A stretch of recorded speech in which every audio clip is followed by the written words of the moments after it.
Si, un micro. Micro. Ça marche. J'ai l'impression que ça marche.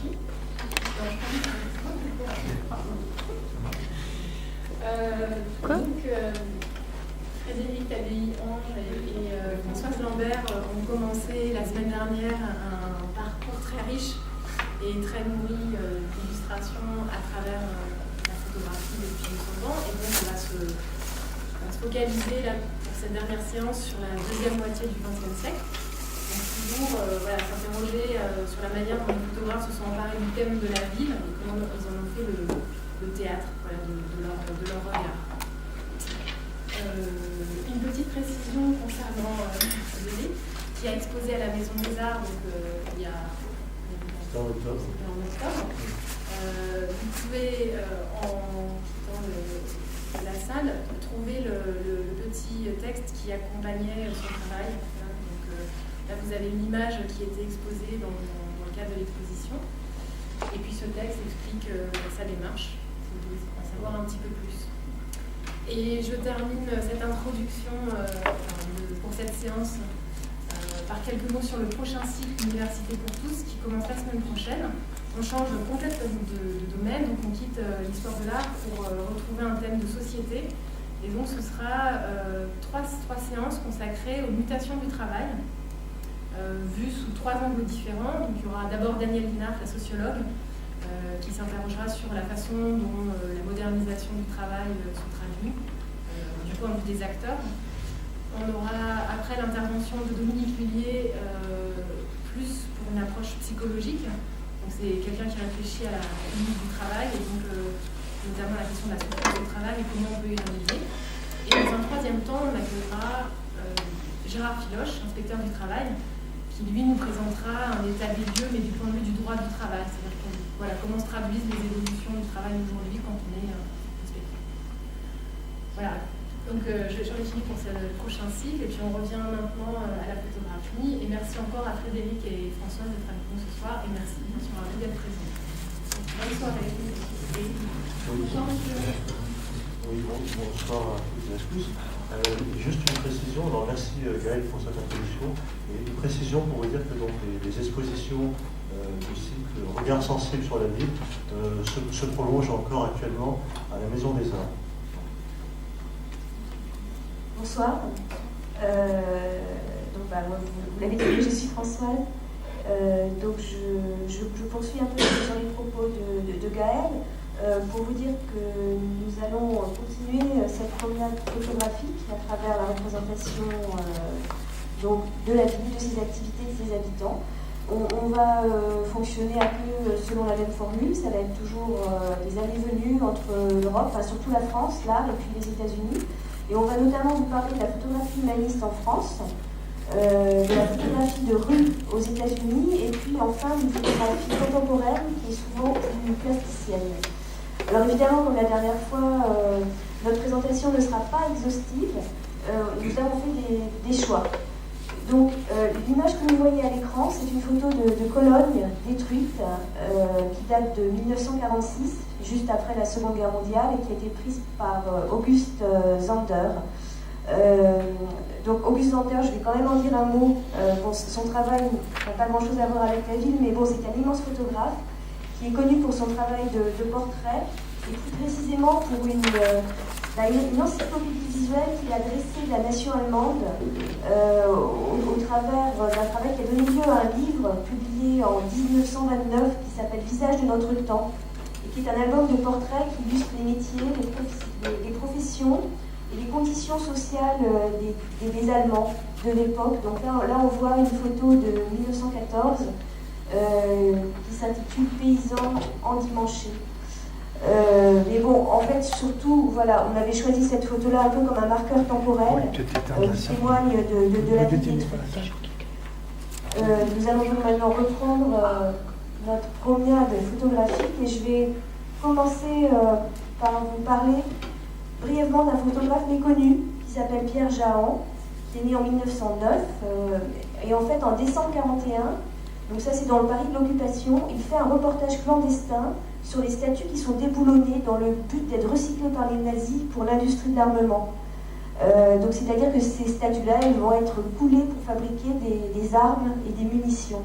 Alors ce travail, là on voit une autre photo de ce travail, ça va donner lieu à un livre, La mort et les statues, qui va être publié en 1946.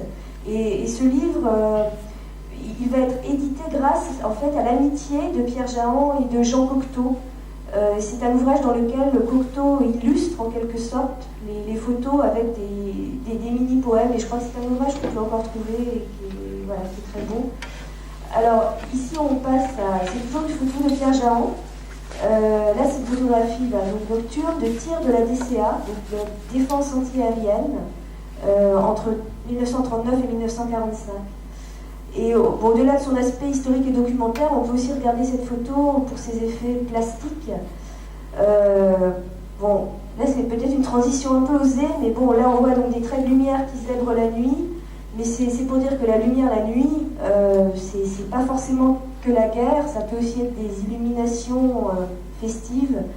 Là on regarde une photographie de Brassailles, c'est la tour Eiffel illuminée à l'occasion de l'exposition universelle de 1937. Et donc Brassailles, dont Frédéric va maintenant vous parler. Oui, donc effectivement, alors une photographie beaucoup plus pacifique. Brassailles, en fait, est né de nationalité austro-hongroise en 1899. Alors, il est assez connu pour ses portraits d'artistes célèbres comme Picasso. Il a émigré en France en 1924, non sans avoir d'abord bénéficié d'une formation artistique à Berlin, à l'Académie des Beaux-Arts, à Berlin où également il a été journaliste. Alors, en deux mots, Brassailles est considéré comme étant proche des surréalistes, qui était un mouvement dominant à l'époque. Et il fait également partie du groupe des photographes dits humanistes. Alors, cette image donc, de la Tour Saint-Jacques, 1933, avait été commandée par André Breton pour illustrer un poème, La nuit du tournesol. Un poème donc, qui sera à l'origine d'un livre assez connu, qui s'appelle L'amour fou, édité en 1937. Et ce poème était dédié à Pierre Héberty. Alors, toujours dans l'écriture de Breton, la ville se mêle à la rencontre amoureuse. Et on peut lire par exemple quelques mots. La dame sans ombre s'agenouilla sur le pont au change, rue Gilles Lecœur, les timbres n'étaient plus les mêmes, les promesses de nuit étaient enfin finies. Voilà, alors L'amour fou 1937, qui a fait aussi qui prolonge en vérité le roman Nadja, qui lui-même avait été édité en 1928 et qui était déjà qui avait eu déjà pour thème la rencontre amoureuse dans la vie. Voilà. Alors, la méthode de Brassailles, contrairement à Eugène Alger, je ne sais pas si vous vous rappelez les images qu'on avait vues la dernière fois, elle est beaucoup moins sérielle et elle est beaucoup plus en rapport avec le hasard et l'aspect labyrinthique de la ville. Et surtout, ce qui va être important dans ces années 32-33, c'est effectivement les photographies de nuit de Brassailles, qui d'ailleurs se considère comme un des premiers photographes de nuit. Alors, en 1932, il va donc illustrer un livre avec une collaboration de Paul Morand, qui était un académicien, écrivain et diplomate. Et d'ailleurs, il dira à propos de ce livre, c'est pour saisir la nuit de Paris que je suis devenu photographe. Tout récemment, en 2012, une exposition a eu lieu au Centre Pompidou et le sous-titre était Le flâneur nocturne. Et il est vrai que dans ces années-là, Brassailles avait l'habitude de s'entourer d'hommes de lettres comme Queneau, Henri Miller, ou bien Léon-Paul Farge, qui est l'auteur d'un livre qui s'intitule Le piéton de Paris, écrit en 1939. Donc ce qui est important de comprendre, c'est que Brassailles photographie Paris la nuit, et il le fait lors de déambulations qui le mènent jusqu'aux petites heures du jour. Et cette question de la marche est aussi très importante. Elle a été évidemment mise sur le devant de la scène avec les surréalistes. Elle sera réactualisée avec les situationnistes dans les années 60, avec Guy Debord en particulier. Et elle propose finalement un usage, on va dire, non conventionnel, non utilitaire de la ville. Voilà, c'est ça qu'il faut retenir. Alors, dans ce livre, écrit en 1932, qui s'intitule Paris de nuit, il y a eu plusieurs éditions. On a déjà des fois un regard qui est décentré, on va dire, par rapport à ce qu'on avait l'habitude de montrer de la ville. Là, on est sur les pavés parisiens, mais montrés pour eux-mêmes, avec une très belle arabesque. On a des images peut-être plus conventionnelles. Et puis, on a évidemment les métiers de la nuit. En l'occurrence, c'est les presses du journal Le Matin. Bien un Paris plus ambigu, avec cette prostituée septuagénaire qui s'appelait la môme Bijou, qu'on rencontrait à l'époque à Montmartre. Et puis, dans ces mêmes années, Brassailles va entamer un travail sur les graffitis, qui donnera lieu à un livre très important et qui ne sera édité que 30 ans plus tard, dans les années 60, en 60 d'ailleurs, avec une collaboration de Picasso. Donc un livre sur les graffitis qu'il rencontre au détour de ses déambulations. Et c'est peut-être la première fois qu'on regarde ce genre de manifestation urbaine pour elle-même. Et cette image, ce graffiti, est intitulé Le Roi Soleil. En voici, alors là plutôt coulure de peinture. Voilà. Donc maintenant, je vais vous parler d'un autre photographe de la même époque qui a initié Brassailles à la photographie, en tout cas qui l'a beaucoup aidé, qui est Pierre Tex. Et donc on a effectivement ces images de chaises, et ce qu'on voit en fait ici, c'est que on a un décentrement du regard et une forte abstraction. Alors Kertész, il est né à Budapest en 1894. Il est également d'origine hongroise. Il sera naturalisé américain dans les années 40. Et comme Brassailles, il fait partie du courant dit humaniste. Alors, pour comprendre ce mouvement, d'abord, il y a une question de découpage. Des fois, on fait démarrer ce mouvement après-guerre, en 1945, parce qu'on considère que ça participe aussi d'une idéologie de la reconstruction. Mais en vérité, les photographes ont commencé à aborder la ville d'un point de vue aussi de ses habitants, des usages, avec des appareils qui à l'époque sont beaucoup plus légers. Et ces photographes ont commencé à travailler en fait dans l'entre-deux-guerres, et en particulier dans les années 30. Alors, ce qu'on peut dire de ce mouvement, évidemment, c'est qu'il met l'homme au centre, comme l'expression le suggère, l'homme et ses activités.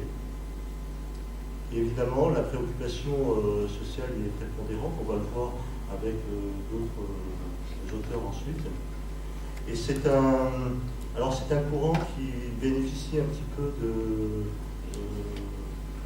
on va dire, d'un certain essoufflement du pictorialisme dont on avait parlé. On avait évoqué cette exposition en 1929 à Stuttgart, film et photos. Et puis il y aura, alors beaucoup plus tard, en 1955, The Family of Man, la famille de l'homme, de l'humanité, une exposition organisée aux États-Unis par le photographe Station, dans laquelle de nombreux photographes français seront représentés. Alors, on va revenir sur Carquette. Donc, à nouveau, une image de la Tour Eiffel. Et là, encore, on peut apprécier en fait l'inclinaison, enfin, la tendance de Carquette à aller vers l'abstraction. Et puis, on a cette image.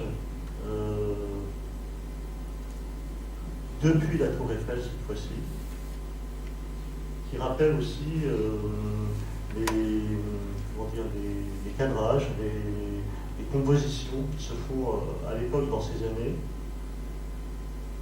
Une époque de grande abstraction. Et cette image n'est pas sans rappeler celle d'un autre grand photographe, qui est Moholy Nagy. Et cette image date, alors la précédente, était de 29, et celle-ci est de 28. Il s'agit de la tour de la radio de Berlin.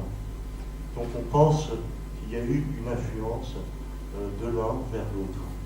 Alors je vous l'ai dit, Carquette va émigrer ensuite à New York, au départ pour un travail photographique, et ensuite la guerre va le bloquer à New York et il prendra ensuite la nationalité américaine. Et donc on va finir avec deux images de la ville de New York. Alors là, on est dans les années 60. Ce qu'on peut dire, c'est que effectivement, Carquette a une conscience de la complexité des flux urbains, qu'ils soient humains ou communicationnels. Et d'autre part, il y a toujours cette grande capacité d'abstraction ici. On voit dont la neige, si vous voulez, renforce le noir et blanc pour une composition quasi picturale. Alors là, je vais vous parler d'un immense photographe pour qui la préoccupation, c'est aussi beaucoup la composition, c'est beaucoup plus la composition qu'une thématique particulière. Vous l'aurez peut-être reconnu, je ne sais pas. Il s'agit de Henri Cartier-Bresson. Donc là, on a une photo dont le titre est Allemagne de l'Ouest, 1962. Donc ce photographe, il a influencé plusieurs générations de photographes, énormément de photographes. Je voulais aussi rappeler qu'il a une formation de peintre et puis qu'il arrêtera de photographier au début des années 70 pour se consacrer uniquement au dessin.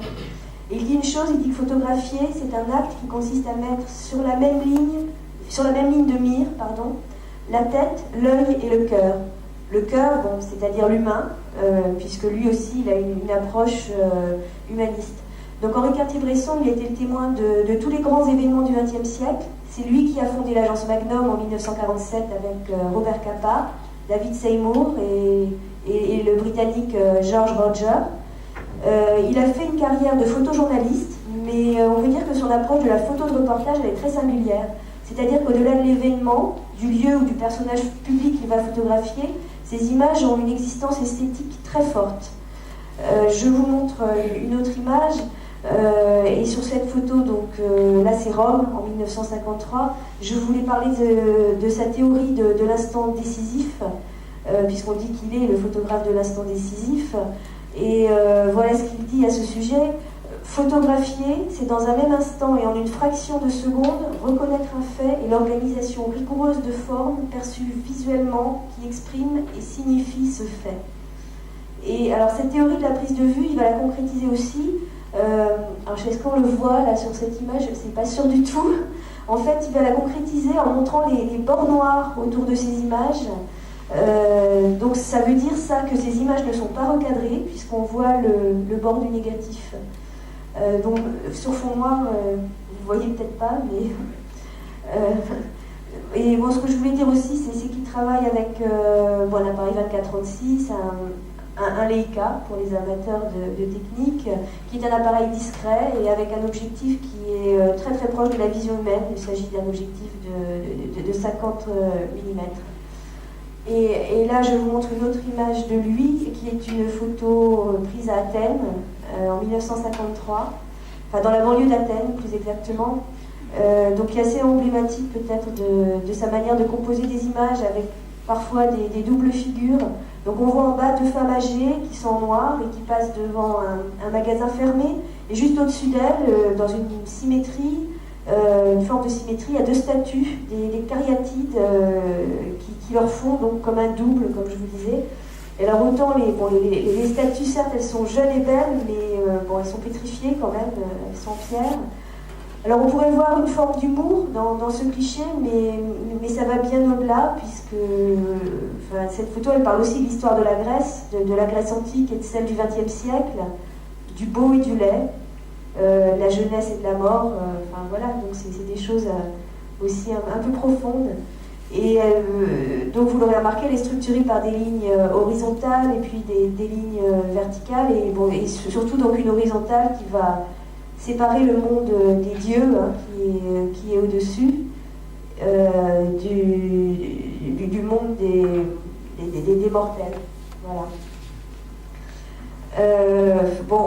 Je vais être donc j'ai été très brève sur Henri Cartier-Bresson, donc je vous renvoie à des livres, notamment à sa biographie par Pierre Assouline, L'œil du siècle, j'ai vu qu'il était dans la salle.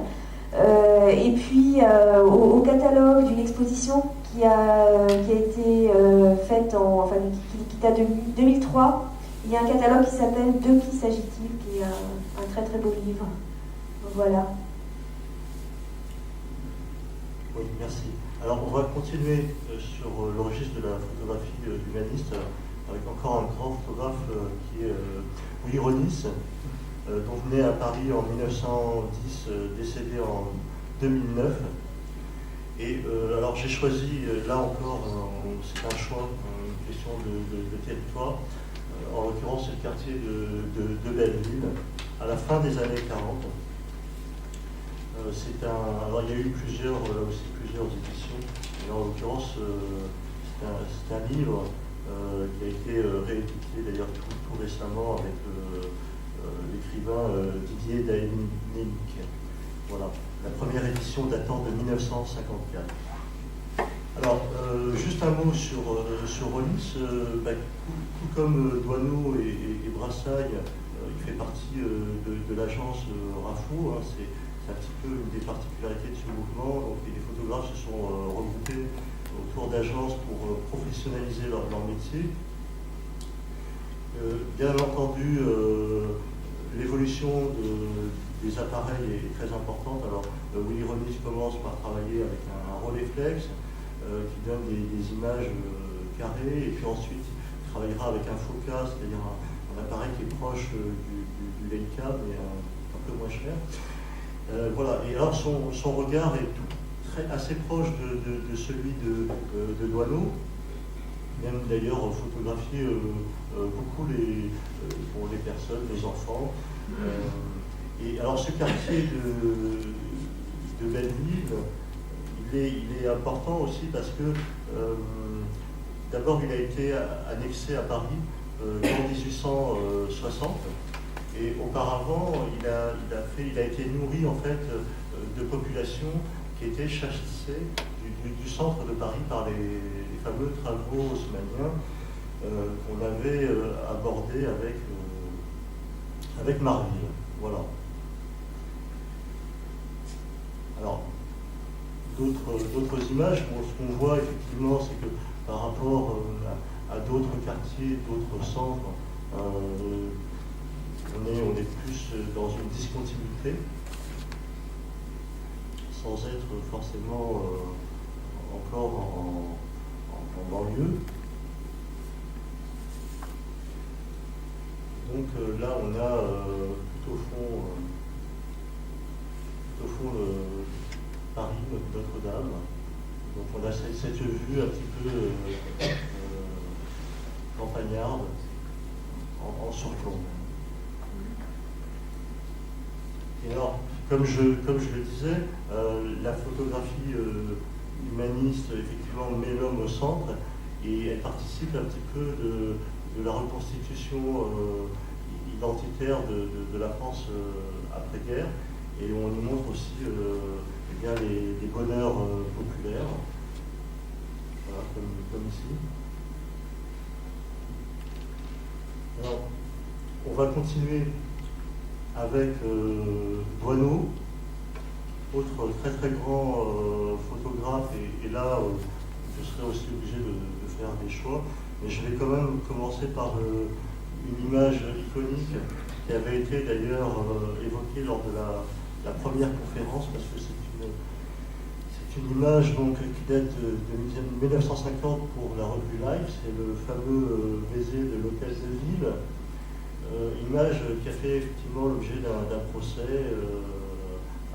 assez compliqué.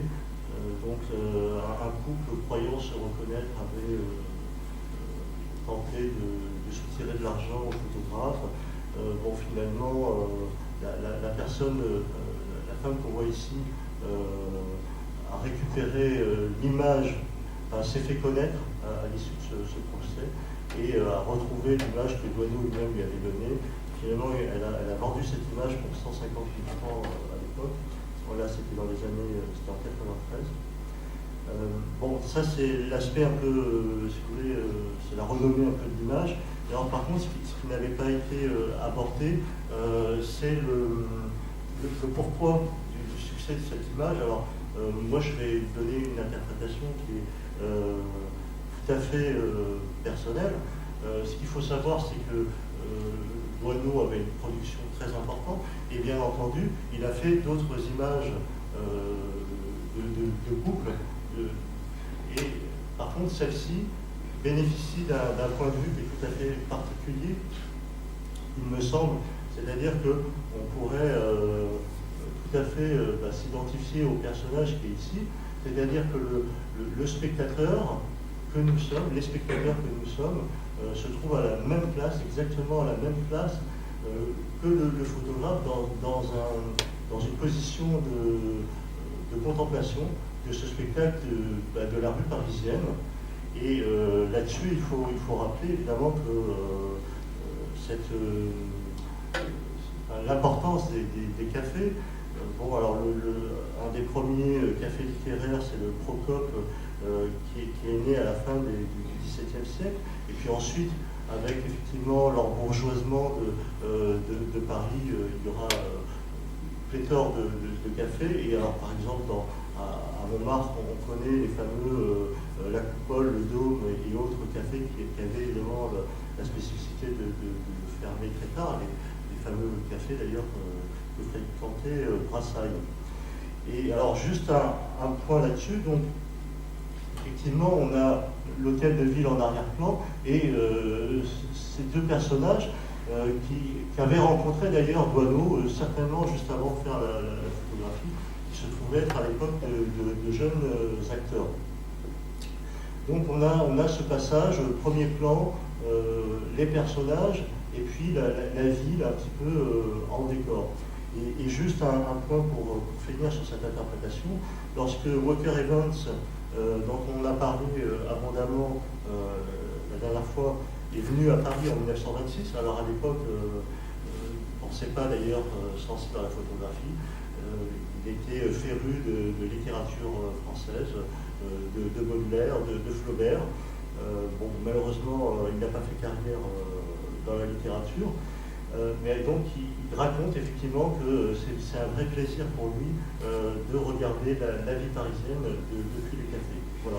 Donc je pense que ce point de vue très particulier participe en fait du succès de cette image, et bien entendu il y a l'aspect évidemment très naturel de la mise en scène. On verra que sur d'autres photographes, pour d'autres photographes, l'approche de la mise en scène est différente. Alors on va changer tout à fait de registre et revenir encore en banlieue. Là encore, c'est un choix. Évidemment, le corpus de Doisneau est absolument sans fond. Alors, Doisneau est né en 1912 à Gentilly, et donc il a toujours eu une sensibilité, une attention particulière pour la banlieue. Et là, ce qu'on voit, c'est ce livre qui va être édité en 1949, avec une collaboration de Sandra, de Blaise Sandra. Alors, un livre tout à fait étonnant, qui est découpé selon les 4 coins cardinaux, sud, nord, est, ouest, pour parler de chaque territoire de la banlieue. Et puis des thèmes, ensuite, des thèmes photographiques, donc les gosses, l'amour, les décors, les dimanches, les jours de fête, le loisir, le travail, etc. Donc, un texte important de Sandra, je vous en lirai un extrait tout à l'heure, et de nombreuses photos de Doisneau. Alors, une des premières que je vais commenter, c'est celle-ci, c'est 47, c'est à Gentilly, c'est les 20 ans de Josette, c'est comme ça qu'est intitulée l'image. Et alors, cette image, elle a bénéficié d'une double publication à l'époque, d'abord dans un magazine communiste qui s'appelait Regard, et ensuite dans un autre magazine catholique cette fois-ci, dont alors je n'ai pas précisé d'ailleurs quel magazine, et il y a un commentaire que je vais vous lire que je trouve assez intéressant. Comme la farandole qu'on voit ci-dessus fait s'évanouir l'austérité des grands immeubles, la résurrection du Christ et la vie nouvelle qui nous est donnée renouvellent toutes choses.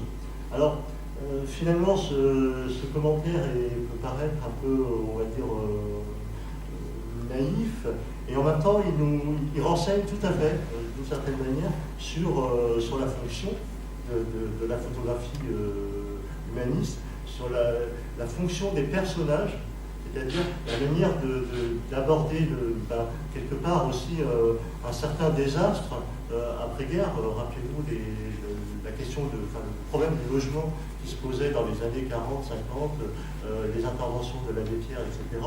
Et effectivement, des personnages comme ça, plus ou moins mis en scène, participent un peu d'un renouvellement de l'image de ces banlieues, et en tout cas permettent de les rendre visibles.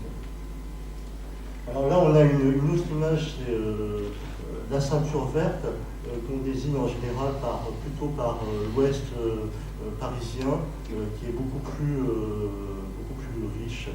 Et on verra qu'on n'aura pas toujours affaire à ce continuum spatial. Alors, je vais vous montrer maintenant une image qui est une image retouchée.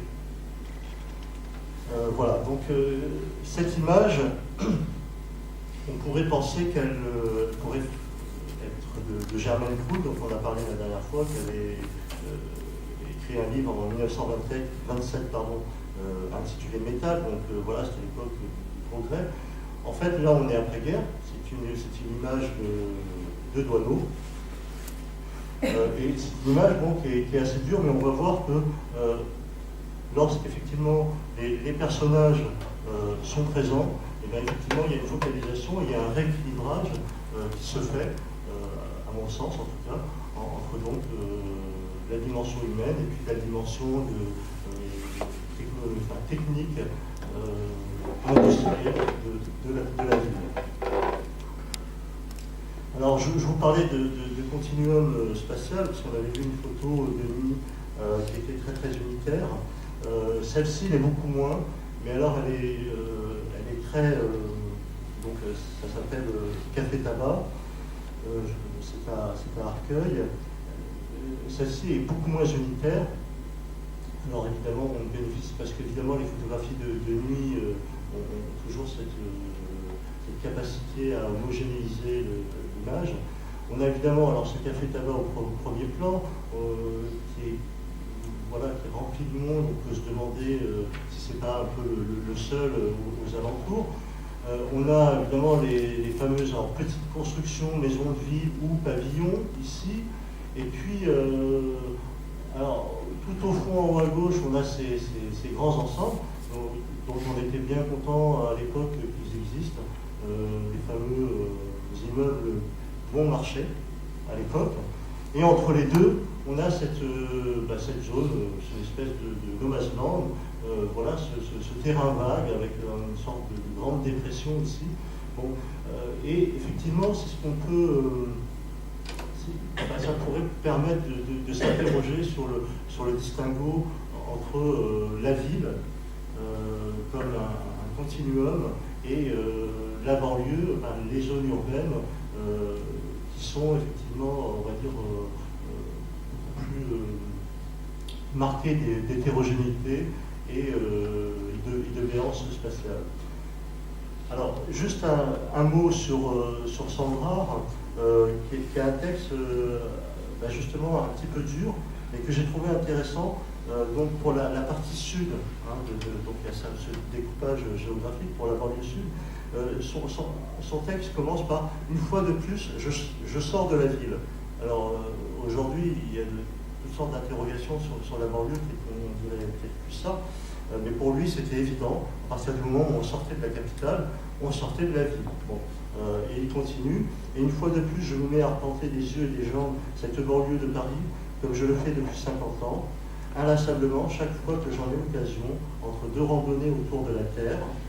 Mais ici, il n'y a pas d'illusion, pas d'ivresse exotique, pas de chiquet littéraire possible sur les émanations harmonieuses de Dieu ou les grands tableaux de la nature. Ici, en un mot, c'est la misère. Alors, description en l'occurrence très dure, mais en tout cas, c'est un très beau texte d'ailleurs que je vous invite à lire parce qu'il est très très riche, il est très très renseigné des activités de la banlieue, et Sandra était un très très fin observateur, voilà, un observateur vraiment de terrain. Bon, et alors pour contredire un petit peu ce texte très dur, je vais terminer sur Guano avec une image beaucoup plus, on va dire, charmante, qui une fois de plus représente une image du bonheur populaire avec ces jardins ouvriers qui se trouvent au pied des anciennes fortifications de Paris. Voilà. Alors, donc je reprends la parole pour vous convier à un changement total d'univers. Là ça va être un petit peu brutal. Bon, il va être question quand même de poésie, un peu de poésie du quotidien, mais ça va être une poésie très mélancolique. Donc je vous invite à traverser l'Atlantique pour aller aux États-Unis en compagnie d'un photographe suisse qui s'appelle Robert Frank. Donc Robert Frank, il est né en 1924 et je vais vous parler de son livre Les Américains, qui est un ouvrage qui a été publié en 1958 et c'est un livre mythique parce qu'avec ce travail, Robert Frank a introduit une véritable révolution dans la photographie. Alors pour resituer un peu les choses, je peux aussi vous dire que Robert Frank, en 1953, il avait rencontré Walker Evans, qui va l'influencer profondément, et que Robert Frank, il fréquente aussi les peintres et les écrivains de la Beat Generation. Bon, en France, on l'a vu, avec Frédéric, les photographes d'inspiration humaniste ont beaucoup fait des images dans les rues à Paris et dans sa banlieue. Henri Cartier-Bresson aussi, lui, il a beaucoup marché dans les rues du monde. Alors Robert Frank, lui, sa thématique, c'est pas la ville, mais quand même beaucoup de scènes qu'il a retenues pour ce fameux livre, Les Américains, sont prises dans la rue. Et aussi, cet ouvrage, il va marquer vraiment durablement les photographes américains qui vont photographier la ville. Donc, dans Les Américains, Robert Frank dresse un portrait mélancolique de l'Amérique et de ses habitants. C'est un grand poème sombre sur la vie américaine moderne. On peut aussi dire que Les Américains, c'est un des fondateurs du reportage subjectif, dans le sens où, en fait, Robert Frank ne va s'intéresser qu'à des événements mineurs ou même à des non-événements de la vie américaine, et il va livrer sa vision à lui de l'Amérique et pas l'histoire officielle. En résumé, moi je dirais qu'il montre l'envers du rêve américain. Donc ça, déjà à l'époque, ça dérange beaucoup. Mais alors en plus, il va utiliser un langage photographique qui est très novateur et qui lui aussi dérange beaucoup. Alors là, on voit la première photo du livre, qui contient en tout 83 photographies. Là, il s'agit d'une parade dans une petite ville du New Jersey, à Hoboken. On est en 1955-56, puisqu'il va se balader pendant un an dans les États-Unis. Et alors, sur cette photographie, on voit le drapeau américain. Et ça, c'est un motif qui revient régulièrement dans le livre. C'est un peu comme un refrain qui va rythmer l'ensemble de ce poème en images. Alors, pour ce projet, les Américains, Robert Frank, il a obtenu une bourse de la Fondation Guggenheim et il voyage dans tous les États-Unis pendant un an, donc je vous l'ai dit en 55-56. Il va faire 500 rouleaux de films, donc tout ça pour en extraire les 83 photographies que je viens de mentionner. Donc là, on voit un tramway à la Nouvelle-Orléans. Donc Robert Frank, il travaille tout le temps. Alors un peu pour la petite histoire, et ça peut-être, ça restitue aussi un petit peu le projet dans le contexte historique. Il faut rappeler que c'est la guerre froide, mais c'est aussi un contexte politique avec une Amérique très conservatrice. Et un jour, il s'est fait arrêter par la police en Arkansas, parce que ce type qui photographiait des choses bizarres, il était très louche, et alors il passera 3 jours en prison, parce qu'on n'aime pas les vagabonds dans cette Amérique-là. Ici, on voit une vue d'un hôtel à Butte, dans le Montana, donc c'est une ville industrielle. Donc une autre image extraite du livre Les Américains, il s'agit de la première d'un film à Hollywood. Et Robert Frank, on voit que là il a choisi de faire la netteté en fait sur l'arrière-plan, c'est-à-dire sur les gens ordinaires entre guillemets, pas sur la femme élégante au premier plan, qui peut être peut-être l'actrice principale du film, enfin on ne sait pas trop, ou c'est une starlette, on ne sait pas. Et en tout cas, on voit le contraste entre deux classes sociales sur cette photographie. Alors maintenant, on va un petit peu parler des photographies elles-mêmes. Je vous disais que son écriture photographique de Robert Frank, elle a beaucoup dérangé. Alors, pourquoi elle a beaucoup dérangé? Parce que déjà, comme vous le voyez là, ces images, elles ne sont pas forcément cadrées. Et puis, elles sont parasitées par des noirs. Enfin, il ose faire des choses qui ne se faisaient pas franchement avant. Et puis la lumière, elle est un peu